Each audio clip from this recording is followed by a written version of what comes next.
Good morning எல்லாருக்கும். இந்த வெற்றி வந்து எனக்கு கிடைச்சதே வந்து ஒரு ரொம்ப சந்தோஷம். ஏன்னா வந்து என்னோடய டிஎன்பிஎஸ்சி ஜேர்னி வந்து ஸ்டார்ட் ஆனது வந்து 2019 அக்டோபர்லேருந்து ஸ்டார்ட் பண்ணேன்.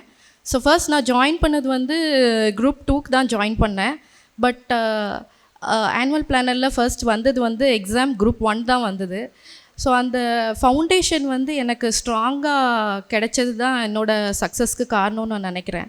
ஏன்னா வந்து அந்த ஒரு 5 months கிட்ட நான் இங்கே கிளாஸ் அட்டன் பண்ணேன். டிஎன்பிஎஸ்சி பற்றி எதுவுமே தெரியாது எனக்கு அப்போ அந்த 5 months கிட்ட எனக்கு அந்த ஒவ்வொரு சப்ஜெக்ட்டுக்குமே கான்செப்ஷுவல் வைஸ் ரொம்ப கிளியராக ரொம்ப ஒரு ஸ்ட்ராங்கான ஃபவுண்டேஷன் வந்து கொடுத்தது வந்து இங்கே சுரேஷ் அகாடமியில் தான். முக்கியமாக சொல்லணுன்னா கனிமுருகன் சார், அப்புறம் வந்து Jaba sir, Sukesh sir, Bala sir, Bavendhan sir எல்லோரும் ரொம்ப நல்லா என்னை வந்து கைட் பண்ணாங்க. பர்சனலாகவும் ரொம்ப மோட்டிவேட் பண்ணாங்க. உன்னால் முடியும், கண்டிப்பாக நீ வந்து இந்த எக்ஸாமை வந்து நீ கிளியர் பண்ணிடுவ அப்படின்னு. எனக்கு முக்கியமாக வந்து மோட்டிவேஷன் அண்ட் இன்ஸ்பிரேஷன் வந்து என்னோடய பேரண்ட்ஸ் தான்.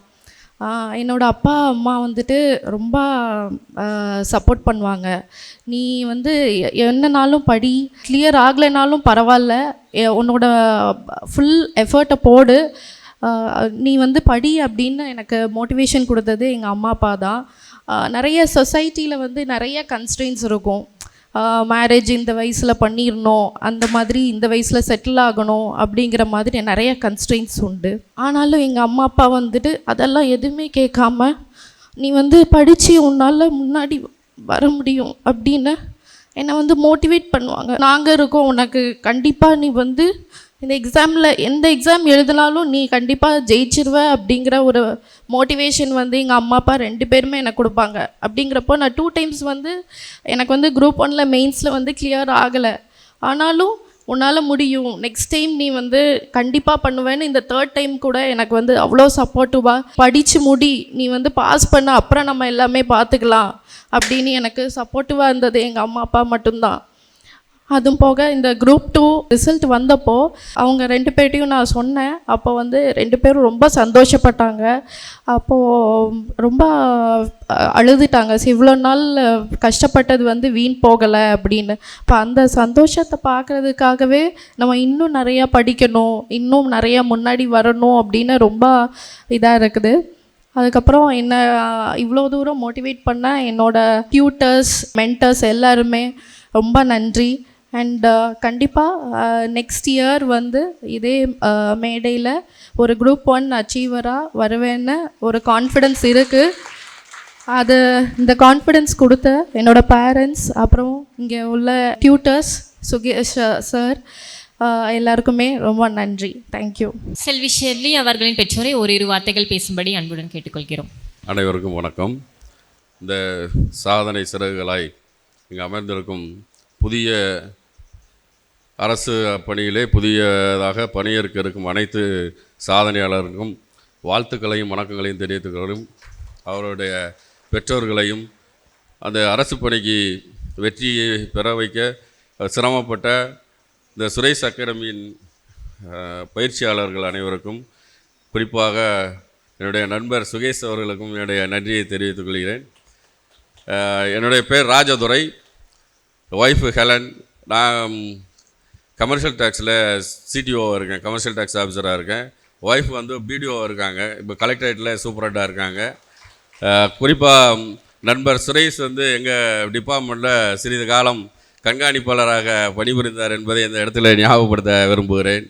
இப்போ நாங்கள்லாம் 86, 87 கல்லூரியை விட்டு வெளியே வரும்போது என்ன செய்யணும் அப்படிங்கிற எண்ணமே வராமல் போயிடுச்சு. என்ன வேலைக்கு போகணும், என்ன செய்யணும், யார்கிட்ட போய் கேட்குறோம். அது இப்போ உள்ள மாதிரி உங்களுக்கு இன்டர்நெட்டோ ஆன்லைனு எதுவுமே கிடையாது.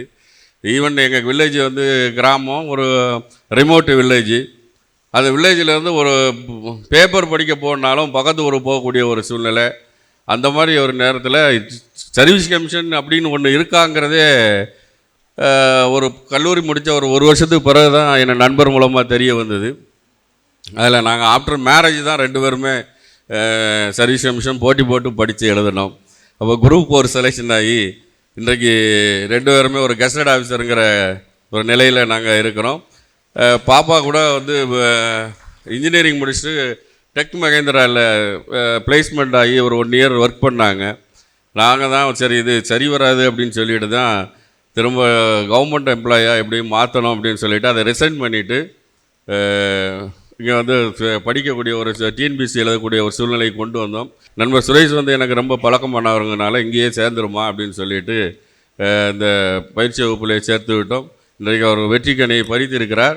மீண்டும் எங்களுக்கு முதல்ல நாங்கள் நினச்சது வந்து இந்த குரூப் 1 அப்படிங்கிற இதில் தான் எடுக்கணும் அப்படிங்கிறது எங்களுடைய மோட்டிவேஷனாக இருந்தது. குரூப் 1க்கு அவளை தயார்படுத்தி கொண்டு இருக்கிறோம். அதற்கும் சுரேஷ் அகாடமியினுடைய உதவி நாடி இருக்கிறோம். அவர்கள் அந்த குரூப் 1ல் வெற்றி பெறுவதற்கு உறுதுணையாக இருப்பார்கள் என்று நம்புகிறோம். வெற்றி பெற்ற அனைவருக்கும் என்னுடைய வாழ்த்துக்களையும் வணக்கங்களையும் தெரிவித்து கொண்டு விடைபெறுகிறேன். நன்றி, வணக்கம். சுரேஷ் IAS அகாடமி, வெற்றியின்